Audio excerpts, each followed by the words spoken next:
Mr. Lockwood, it's time to take your medicine. Away with it, Nellie. But the doctor says you have to take it. I don't care. Put it down and take a seat. Continue telling me the story of that dreadful man, Mr. Heathcliff, over at Wuthering Heights. Tell me, after he disappeared from the Heights on that night, 3 years before, where did he end up? Did he continue his education on the continent? Did he go off to college somewhere? Did he go serve in the forces? Or make a fortune more promptly on the English highways? He may have done a little in all these vocations, Mr. Lockwood, but I couldn't give my word for any. I stated before that I didn't know how he gained his money. Neither am I aware of how he managed to raise his mind from the savage ignorance to which it sunk. But if you will allow me to continue, I will do so to amuse you. Are you feeling better today? Yes, much. That's good news. I had been noticing Edgar's deep-rooted fear of ruffling Catherine's humor. He at one point explained to me that a stab of a knife could not inflict the same pain as seeing his lady sad. Edgar was really sweet, and I learned not to be so critical of Catherine's doings. All was going well until a late September evening when I was returning to the Grange.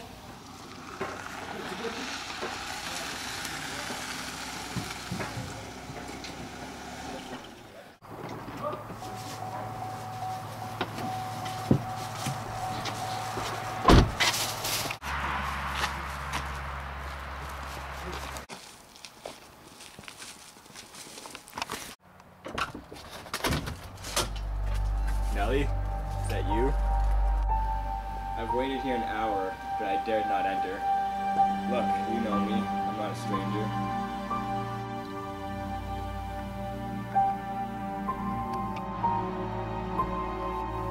What? You've come back? Is it really you? Yes, it's me, Heathcliff.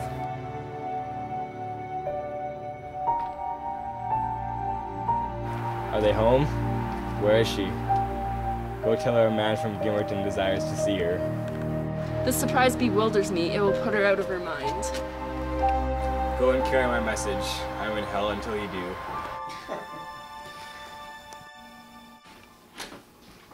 Ma'am, there's a person from Gimmerton who wishes to see you. Well, what does he want? I don't know, I didn't question him. Well, go get tea now. I'll be back in a moment. Who is it? Someone she does not expect. Mr. Heathcliff, you remember him. The plowboy. Why didn't you tell Catherine? Don't call him that. Kathy would be grieved to hear you say that. She was heartbroken when he ran off. I'm sure his returning will be a jubilee to her.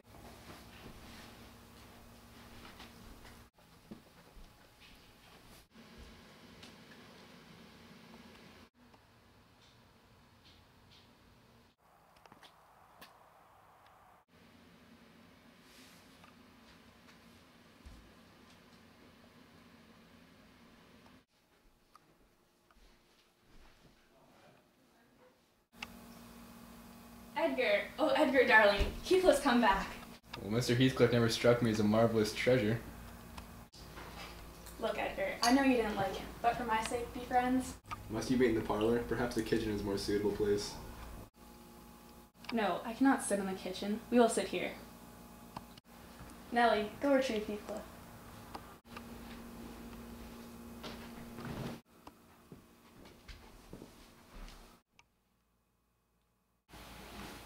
Sit down, sir. Mrs. Linton, recalling old times, would have me give you a cordial reception, and of course I am gratified when anything occurs to please her. And I also.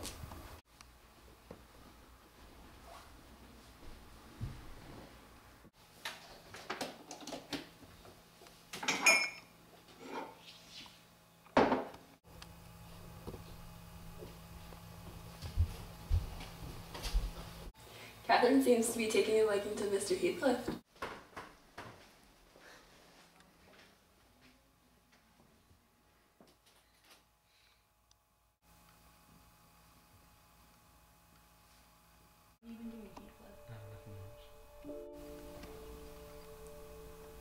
Catherine, we should have tea before Mr. Heathcliff must leave. Just a moment, Edgar. I shall think it a dream tomorrow. I shall not be able to believe that I've seen, touched, and spoken to you once more. But Heathcliff, you were gone 3 years. Did you not think of me? More than you have thought of me.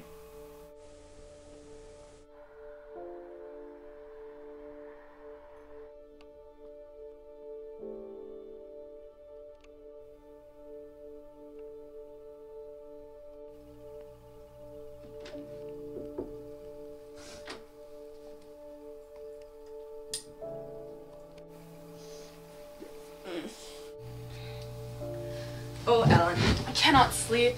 Edgar's in a foul mood. He's sulky because I'm glad of something that does not interest him. He scolds me for taking so long while he is sick and tired. He's upset with me praising Heathcliff. What use is it praising Heathcliff to him? Quit mentioning it, unless you wish a quarrel between them. But does that not show weakness? You're mistaken, Miss Linton. I have such faith in mine and Linton's love. I believe I could kill him and he would not retaliate. Just ignore his cowardly characteristics and focus on his affection. I do, but he need resort to whining for trifles. It's childish. What do you think of him going to the Heights? He seems quite reformed in every aspect, apparently. He told me.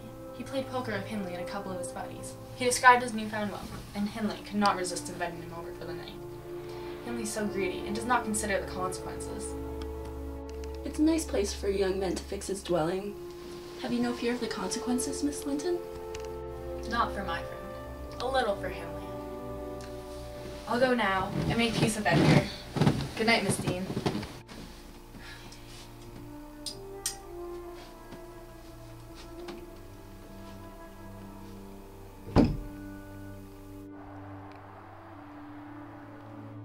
Heathcliff later began to experience an unanticipated attraction from Edgar's 18-year-old sister Isabella.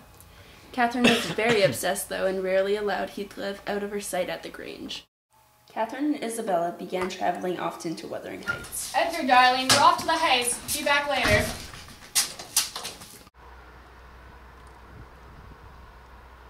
The four of us went for a walk on the moors one day. Catherine and Heathcliff sauntered off, leaving me and Isabella alone. Catherine later scolded Isabella over her desire for Heathcliff, while Heathcliff was present, to purposely embarrass her. He said he did not like Isabella, but then inquired whether or not she was Edgar's heir. Cathy and Isabella had not spoken for 3 days after. From then on, it was clear that Heathcliff loved Catherine, but he never did anything to discourage Isabella's signs of affection. I went to the Heights a few days later to speak to Hindley, but instead I found Hareton playing outside. Heathcliff had clearly manipulated him drastically, as he no longer even recognized me. I was greeted by curse words, followed by rocks cast by Hareton's hands. Heathcliff then appeared, upon which time I quickly left. Not long after, I caught Heathcliff in the act while I was in the kitchen.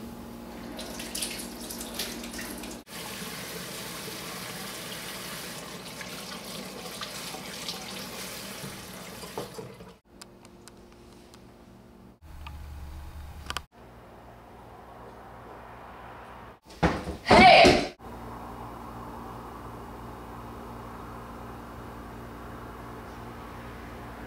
You hypocrite. Who is Nellie? Your worthless friend. He's coming in now. I wonder if he's had the time to find a plausible excuse for this, when he told you that he hated her. Hold your tongue, Nellie. What do you think you're doing? I told you to leave Isabella alone. I beg that you do, unless you're tired of being allowed to come here. Mr. Linton will lock you up forever. I'd like to see him try, that little meek and patient man. Shut up. Why'd you disobey my request? Did she come on to you? Why does it matter to you? I have a right to kiss her, and you have no right to object. I'm not your husband, so you needn't be jealous of me. I'm not jealous of you. I'm jealous for you. If you like Isabella, then you shall marry her. But do you like her? Tell the truth, Heathcliff. Do you really think Mr. Linton would approve of his sister marrying him? Yes, Mr. Linton should approve. He might spare himself the trouble. I can do so without his permission. And I want you to know, Kathy, that you have treated me infernally, and I plan to take my revenge. I've treated you infernally? How have I treated you infernally? And how do you plan to get this revenge? I do not plan revenge on you, Kathy. That's not the plan. It's the tyrants who crush down our slaves. I will allow you to torture me to death, but only if you allow me to do the same. Why do you do this? I just resolved my quarrel with Edgar, and now you come to stir things up again? What's wrong with you, Heathcliff?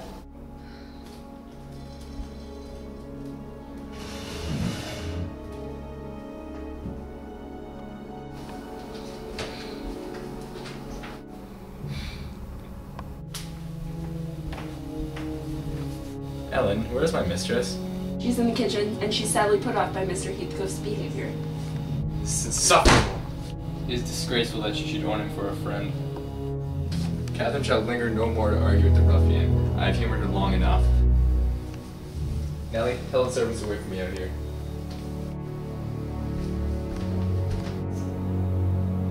What is this? Why do you remain here? I've tried to remain a gentleman to you, sir. I foolishly agreed to humor Catherine by allowing you to remain an acquaintance.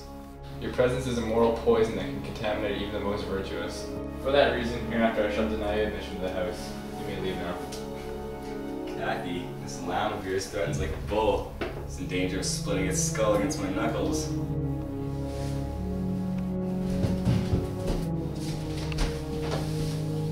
Fair means. If you have not the courage to attack him, then go apologize or allow yourself to be beaten. What did you do to choose such a coward over me?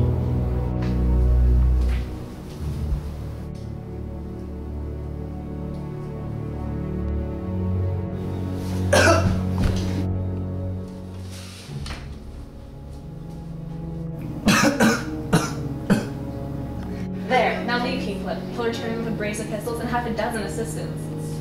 You think I'm gonna leave now? No. I'll crush his ribs before I cross the threshold. If you don't let me beat him now, I'll murder him later. He's smart, Heathcliff. He's coming back with many men that you can't hope to take on all at once.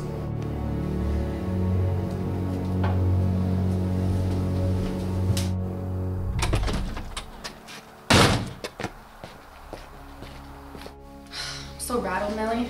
Should anyone else aggravate my anger, I should go wild. If you see Edgar, Nellie, tell him good night, for I'm falling seriously ill.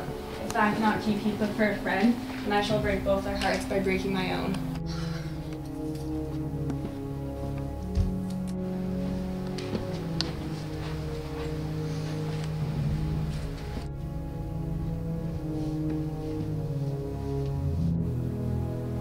Stay where you are, Catherine. I have no intention of resuming our quarrel or coming to reconcile. I merely want to know if you want to continue your intimacy. Enough. I don't want to deal with this right now. To get rid of me, answer my question. Do you want to be with Heathcliff or do you want to be with me? Leave me alone. I demand it.